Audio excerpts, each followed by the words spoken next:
गिबियावनो 2022 मायथाइ गोदान बोसोरनि इंराजि गोदान बोसोरनि आरो लोगोसे फैबाय थानाय मागो दमासिनि बयनिसिमबो गाहाम हामलायनाय जासिबाय।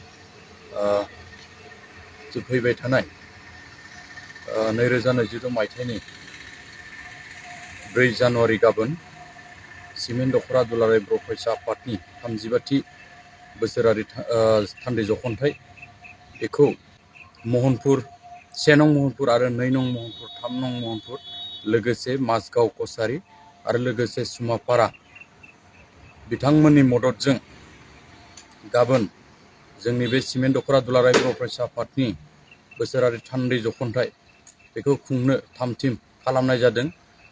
दिनैसिम जोंनिया अलरेडि 95% जौखोन्दोआनो जाजोब्बाय। ओंखायनो दिनै गाबोननि जानो गोनां हाबाफारिनि थाखाय जोंनि सिमेन्ट दख'रा दुलाराय बर' फरायसा आफादाव बेन्दोङाव थानाय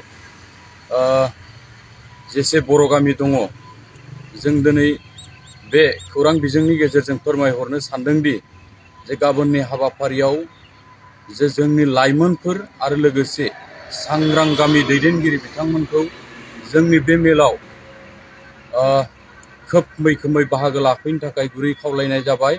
आरो बे मेलावनो बाहागो लाफैगोन दुलाराय बर' फरायसा आफादनि सोलोंथाइ नेहाथारि मानगोनां सोमावसार बसुमतारी बिथाङा।